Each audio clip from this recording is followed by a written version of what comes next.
오늘은 종려주일입니다. 종려주일이라고 부르는 것은 예수님께서 부활하시기 한 주 전 주일 아침에 예루살렘 성에 입성을 하시는데, 이때 무리들이 예수님을 향하여 종려나무 가지를 흔들었다라고 해서 종려주일이라고 그렇게 이름합니다. 예수님은 최종 목표인 십자가를 앞두고 예루살렘 성에 올라가시는데, 이때 많은 사람들이 예수님을 향해서 종려나무 가지를 흔들고 호산나 다윗의 자손이여 호산나 찬송하리로다 그렇게 외칩니다. 호산나라는 말은 히브리어로 호시아나, 우리를 구원하소서라는 말입니다. 왜냐하면 이 무리들은 예수님께서 다윗의 후손으로 왕으로 오셔서 로마의 압제로부터 이 이스라엘을 구원해 내시고 천하를 통치하고 다스릴 것으로 기대했기 때문에 예수님을 호산나, 호시아나 그렇게 불렀던 것입니다. 그런데 예수님께서는 그들의 기대와는 다르게 예루살렘에 오셔서 무엇을 하십니까? 제일 먼저 하신 일이 성전을 청결하게 하신 사건입니다. 성전에서 짐승을 파는 자들과 돈 바꾸는 자들을 다 쫓아내시고 성전을 깨끗하게 하십니다. 이 사건으로 말미암아 성전 책임자였던 대제사장과 또 서기관들, 백성의 지도자들과 마찰을 빚게 되고, 결국 그들은 예수님을 죽이기로 결심을 합니다.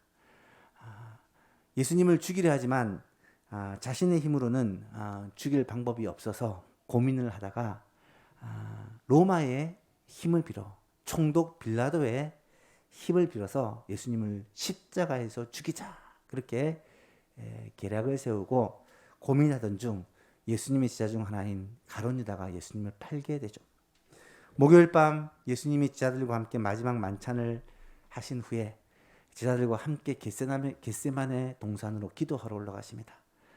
기도를 마치시고 예수님이 대제사장들이 보낸 사람들에게 잡히게 되어지고, 그 밤 한숨도 자지 못하시고 대제사장에게로 또 헤롯에게로 또 대제사장에게로 끌려다니시며 고문을 당하시다가 결국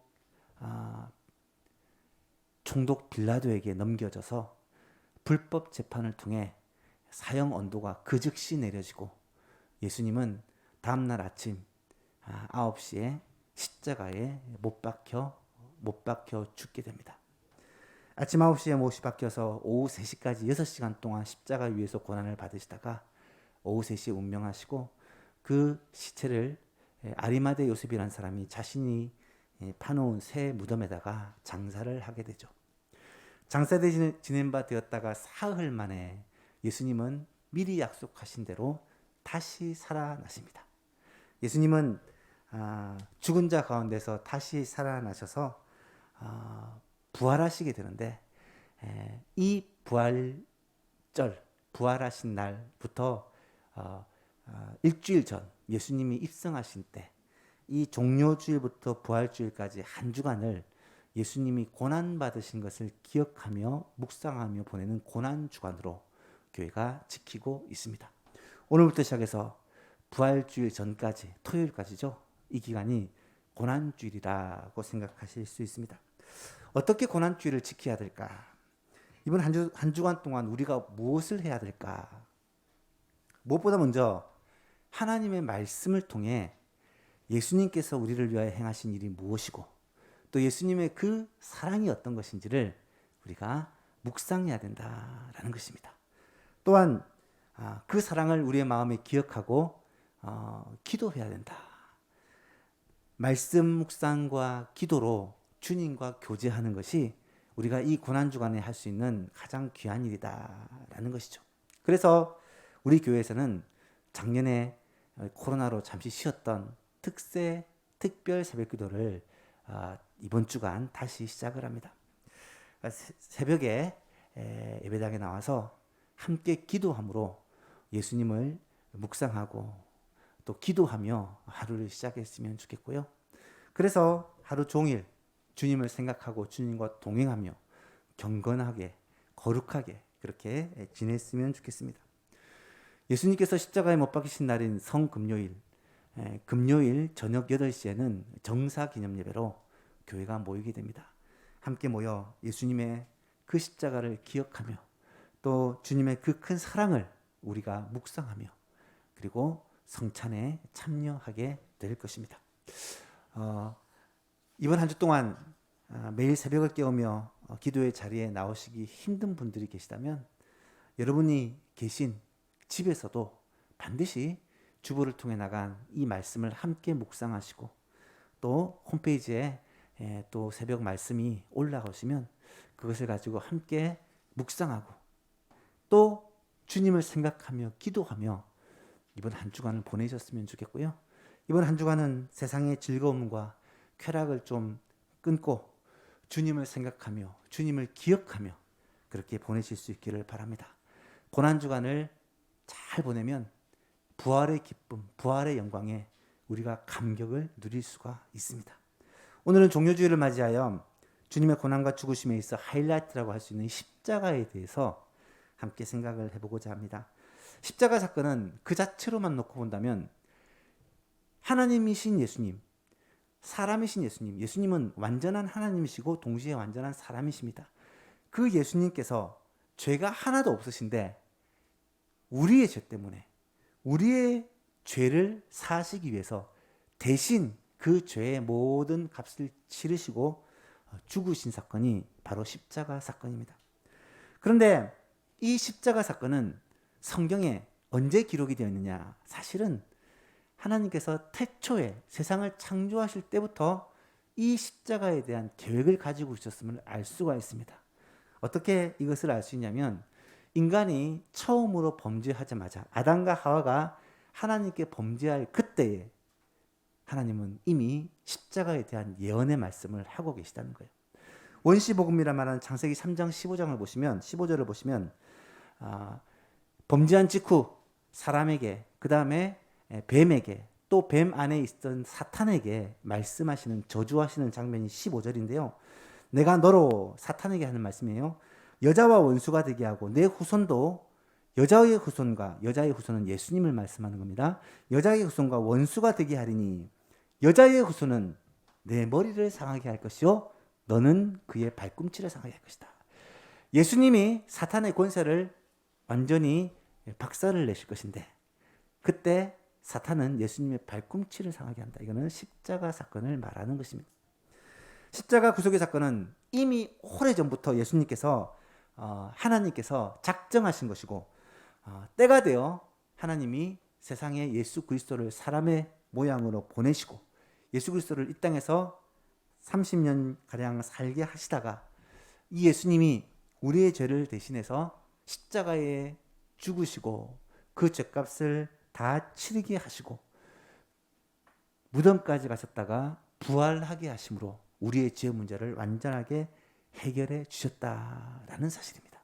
그래서 이 십자가 사건이 우리에게 너무너무 소중한 것이고 절대로 잊어버릴 수가 없는 것이라는 말이죠. 오늘은 이 빌립보서 2장 말씀들을 통해서 이 십자가 고난의 의미가 무엇인지를 우리가 한번 생각해 보는 시간이 되었으면 좋겠습니다. 첫 번째로 이 십자가의 언약을 우리는 꼭 알아야 합니다. 언약이라는 말은 약속이라는 말입니다. 하나님은 이미 구약의 선지자들을 통해서 또 구약의 시편을 통해서 또 신약의 많은 사도들을 통해서 예수 그리스도의 십자가에 대해 이 십자가의 의미에 대해서 아주 많이 약속을 주십니다. 그 중에 대표적인 것 중에 하나가 로마서 5장 8절 말씀인데요. 이 말씀 여러분 잘 아실 것입니다. 한번 같이 읽어볼까요? 시작. 우리가 아직 죄인 되었을 때에 그리스도께서 우리를 위하여 죽으심으로 하나님께서 우리에 대한 자기의 사랑을 확증하셨느니라. 아멘. 이 말씀에는요, 구원의 3대 요소가 모두 포함되어 있습니다. 구원의 첫 번째, 구원의 대상은 바로 죄인들이라는 거예요. 이사야 59장을 보시면 여호와의 손이 짧아 구원하지 못하신도 아니요 귀가 둔하여 듣지 못하신도 아니라 오직 너희 죄악이 너희와 너희 하나님 사이를 갈라놓았고 너희 죄가 그의 얼굴을 가리어서 너희에게서 듣지 않으시게 하려 합니다. 여러분 무슨 말입니까? 죄 때문에 하나님과 우리 사이가 원수 관계가 되었고, 이 문제를 해결하시기 위해서 예수 그리스도께서 이 땅에 오시고 십자가를 져 주셨다는 거예요. 예수님의 십자가는 바로 우리 죄 때문이라는 사실입니다. 두 번째로, 구원의 이유, 왜 예수님의 십자가가 구원이 이루어졌느냐, 이것은 하나님의 사랑 때문이라는 것입니다. 요한일서 4장 이하를 보시면, 4장 9절 이하를 보면, 하나님의 사랑이 우리에게 이렇게 나타난 바 되었으니 하나님이 자기의 독생자를 세상에 보내시면 그로 말미암아 우리를 살리려 하심이라. 사랑은 여기 있으니 우리가 하나님을 사랑한 것이 아니요 하나님이 우리를 사랑하사 우리 죄를 위하여, 우리 죄를 속하기 위하여 화목 제물로 그 아들을 보내셨습니다.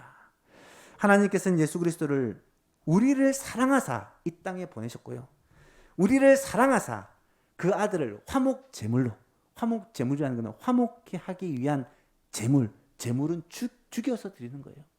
그 아들 예수 그리스도를 우리를 위하여 죽여서 드림으로 하나님과 우리 사이를 화목케 하셨다라는 말입니다. 세 번째로, 구원의 방법은 뭐냐? 그래서 십자가라는 거예요. 예수 그리스도의 보혈, 피, 죽음, 십자가라는 것입니다. 히브리서 9장에 보면 구약의 제사제도와 또 정결 예식을 설명하면서 염소와 송아지의 피로 하지 아니하고 오직 자기의 피로 영원한 속죄를 이루사 단번에 성소에 들어가셨느니라. 예수님의 십자가 사건을 이야기한 겁니다. 염소와 황소의 피와 및 암송아지의 죄를 부정한 자에게 뿌려서 그 육체를 정결하게 하여 거룩하게 하거든. 구약의 정결 예식입니다. 하물며 영원하신 성령으로 말미암아 흠 없는 자기를 하나님께 드린 그리스도의 피가, 그리스도의 보혈이 어찌 너희의 양심을 죽은 행실에서 깨끗하게 하고 살아계신 하나님을 섬기게 하지 못하겠느냐. 예수 그리스도 그 보혈이 어찌 우리의 죄 문제를 완전히 해결하고 하나님과의 관계를 완전히 회복시키지 못하겠느냐라고 묻고 있는 거예요. 여러분, 이 예수 그리스도의 대속의 죽으심, 우리를 하나님과 화목하게 하신 이 예수 그리스도의 그 보혈, 이것은 이미 구약시대에 예언된 말씀이라, 약속된 말씀이라는 거예요. 아담과 하와가 하나님의 말씀을 준행하지 아니하고 범죄했을 때 그들의 눈이 밝아집니다. 그래서 자신들의 죄를 깨닫게 돼요. 자신들이 벌거벗은 것을 보게 됩니다. 죄책감과 수치심을 느끼게 되죠. 그때 하나님께서 하셨던 일이 무엇입니까? 창세기 3장 21절에 보니까 여호와 하나님이 아담과 그의 아내를 위하여 가죽옷을 지어 입히시니라. 그들의 죄로 말미암아 그들을 에덴 동산에서 쫓아내시는데 하나님은 그냥 쫓아내신 것이 아니라 그들에게 가죽옷을 지어 입히십니다. 그들이 자신의 수치를 가리기 위해 무화과나무로 치마를 엮어서 만들어 입었지만 금방 시들고 말죠. 하나님은 그들을 위해 가죽옷, 이 가죽옷은 무엇이냐? 예수 그리스도의 십자가를 상징하는 것입니다. 왜 그렇습니까? 가죽옷을 만들기 위해서는 짐승의 죽음이 필요하다는 거예요. 짐승이 피 흘려 죽음으로 말미암아 그것으로 우리의 죄를, 수치를 가린다라는 말씀입니다. 하나님은 이 가죽옷을 통해 예수 그리스도의 십자가를 예표로 보여주신 것입니다. 히브리서 9장 22절에 보니까 율법을 따라 거의 모든 물건이 피로써 정결하게 되나니, 여러분, 구약에서는 정결하게 하는 것은 피입니다.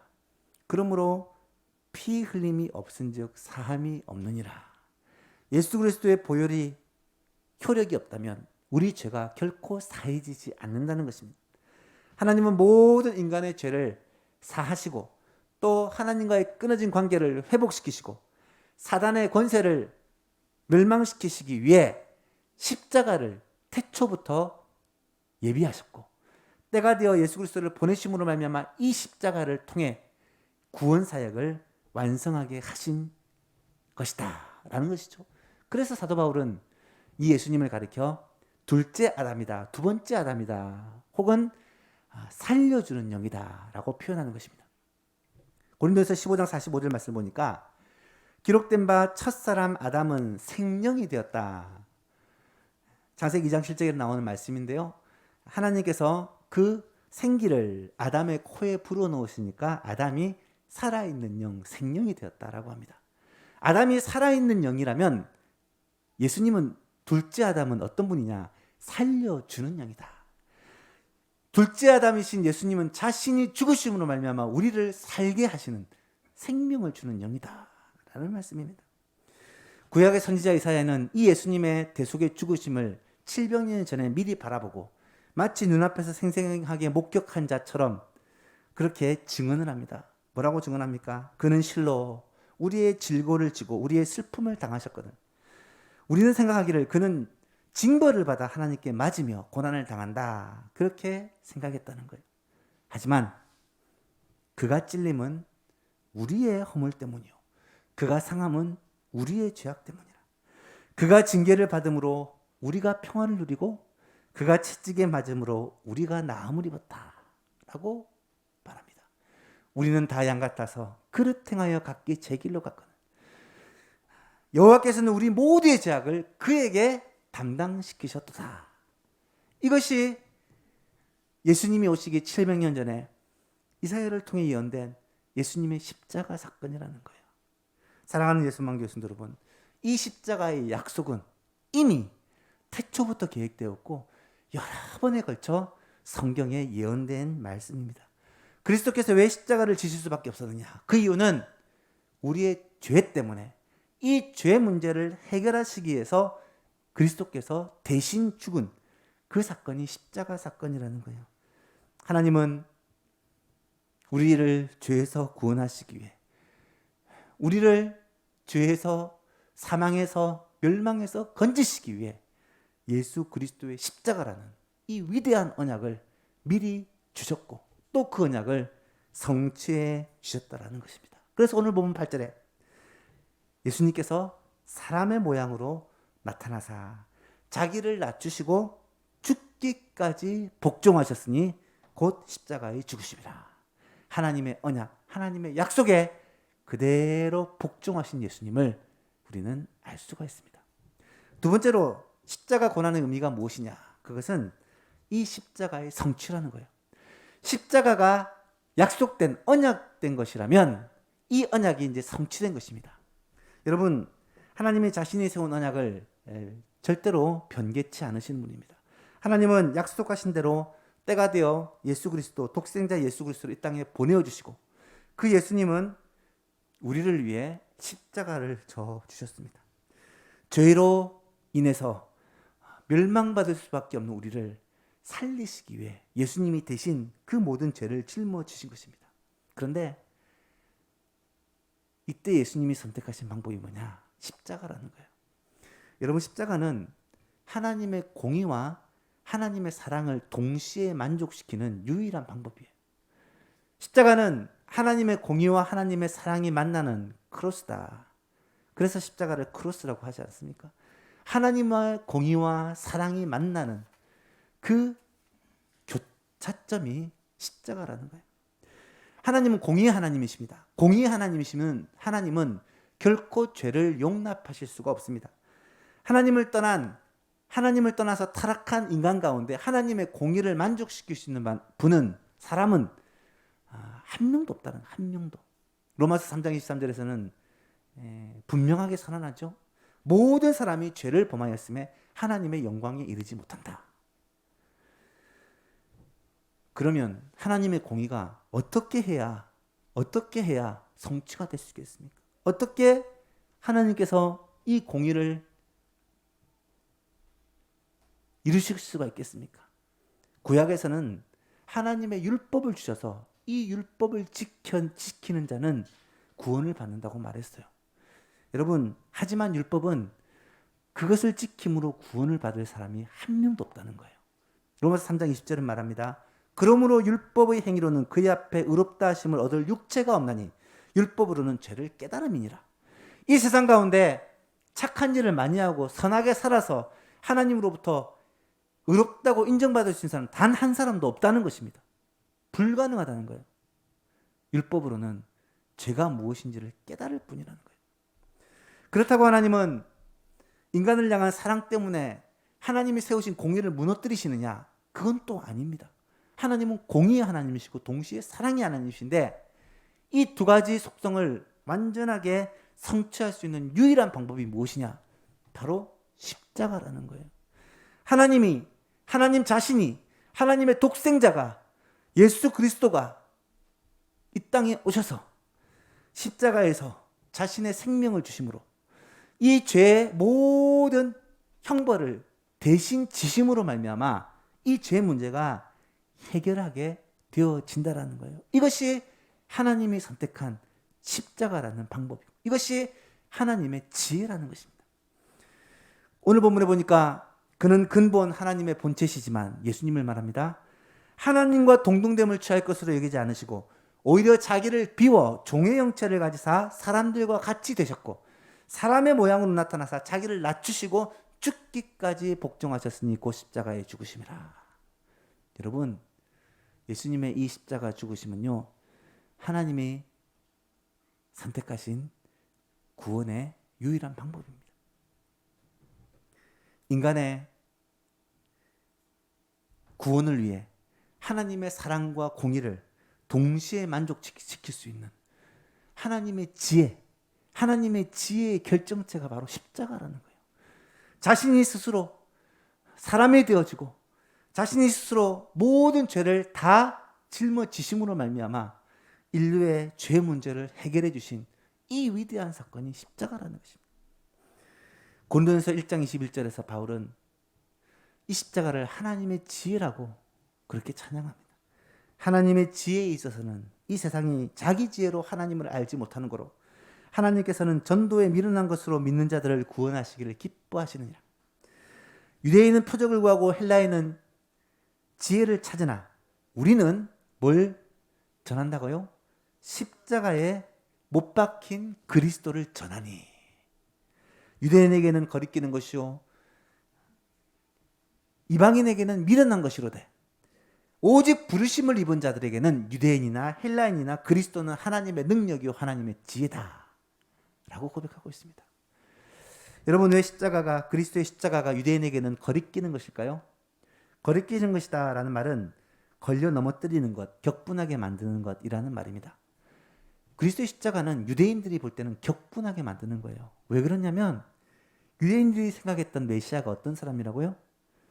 그들을 로마의 압제에서 건져내고 세상에서 가장 강력한 나라로 만든 정치적인 메시아가 그들이 기다리던 메시아였어요. 그런데 예수님이 오셔서 한 일이 무엇입니까? 예수님은 심지어 죽은 자들을 살리시고 오병이어로 5,000명을 먹이시는 어마어마한 능력을 가지고 계신 분이시고 수많은 병자들과 수많은 귀신 들린 자들을 온전케 하신 그런 능력이 있는 분이신데 그 능력을 하나도 써보지 못하고 로마 군인들에 의해 너무 쉽게 잡혀서 그냥 하루 만에 십자가에 달려 죽어버린 거예요.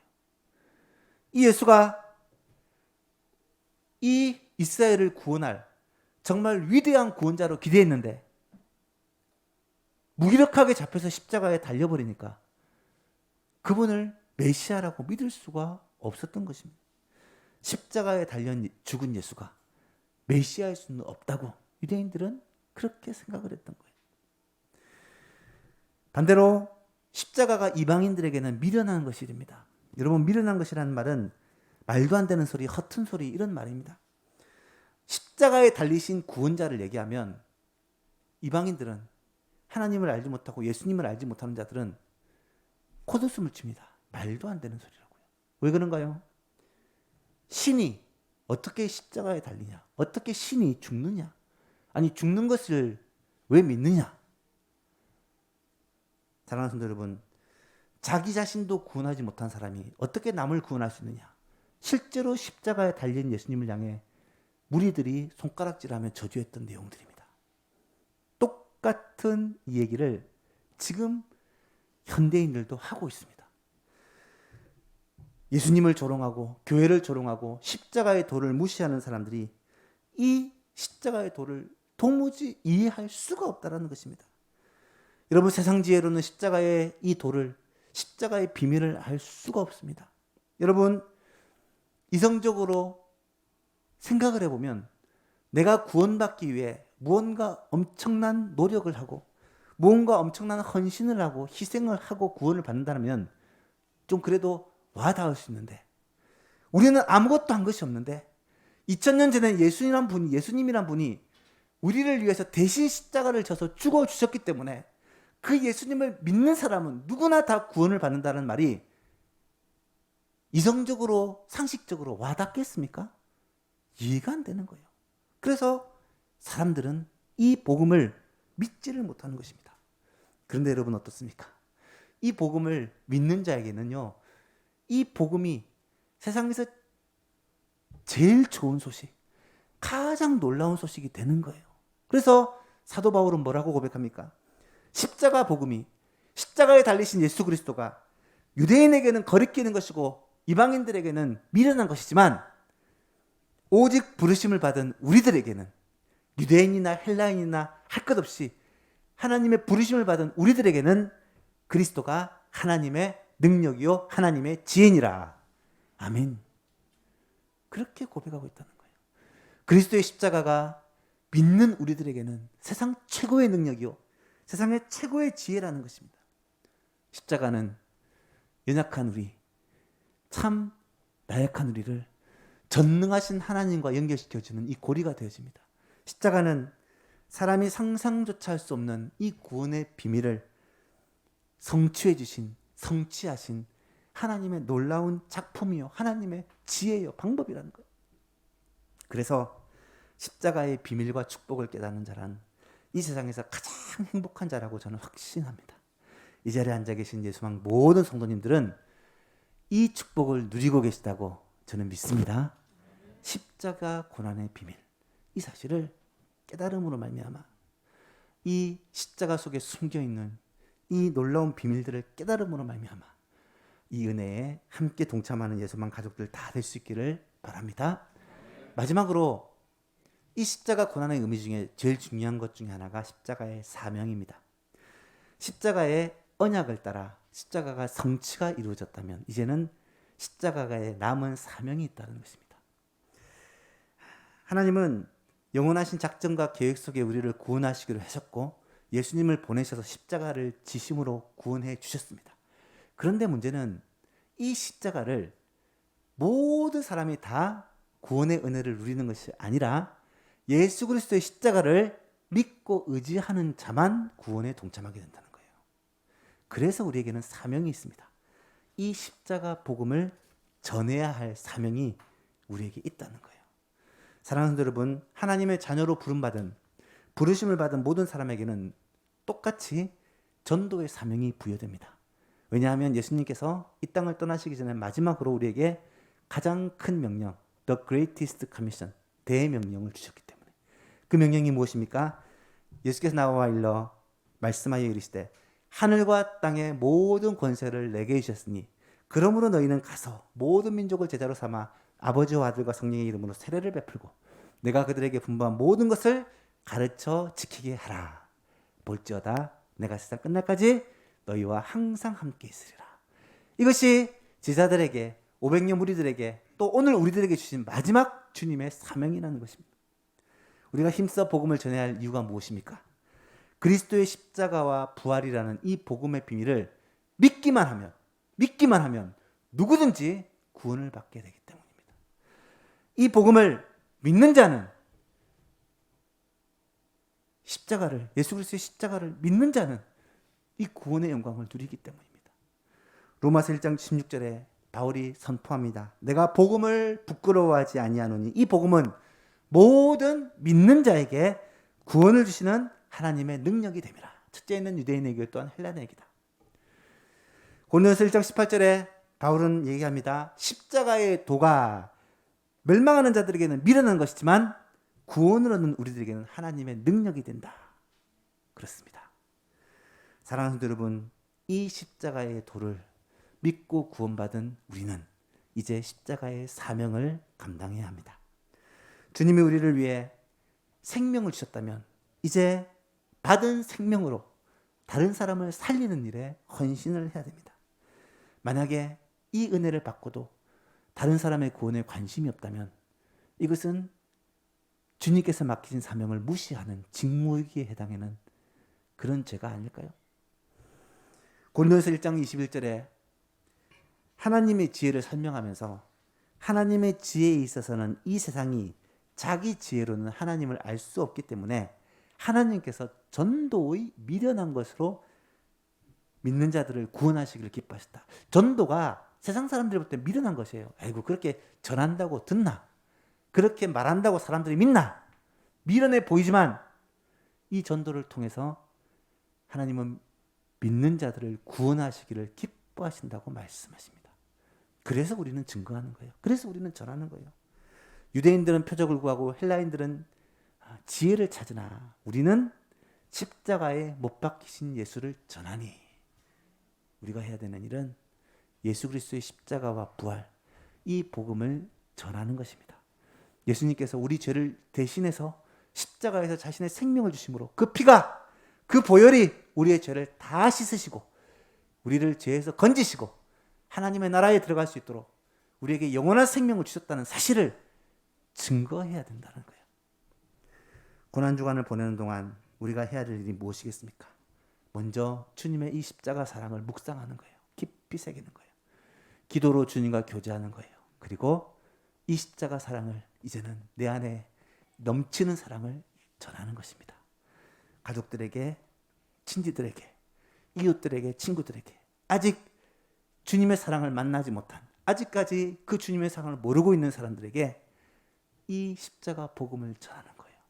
그럴 때 우리를 통해 이 복음을 듣고 그들도 예수 그리스도를 믿음으로 말미암아 구원의 은혜에 동참한다면 이것으로 말미암아 하늘에서는 잔치가 벌어지고 이것으로 말미암아 온 교회가 함께 기뻐하는 이 즐거움의 부활을 맞이하게 될 것입니다. 이번 고난주간과 부활주의를 지내면서 이런 놀라운 은혜가 우리의 소망교회 가운데 있기를 주님의 이름으로 축복합니다. 말씀을 맺습니다. 오늘 우리는 십자가의 고난에 대해서 한번 묵상해 보았습니다. 십자가는 하나님의 언약이고 또 십자가는 예수 그리스도를 통한 성취이고 이제 십자가는 우리의 사명이라고 말씀을 드렸습니다. 오늘 말씀을 묵상하면서 이 십자가 사랑이 우리의 마음에 부어져서 이 감격이 우리 가운데 충만해지고 이 기쁨을 가지고 이 감격을 가지고 십자가 사랑을 전하는 예수망 모든 가족들이 될 수 있기를 주님의 이름으로 축복합니다. 하나님 아버지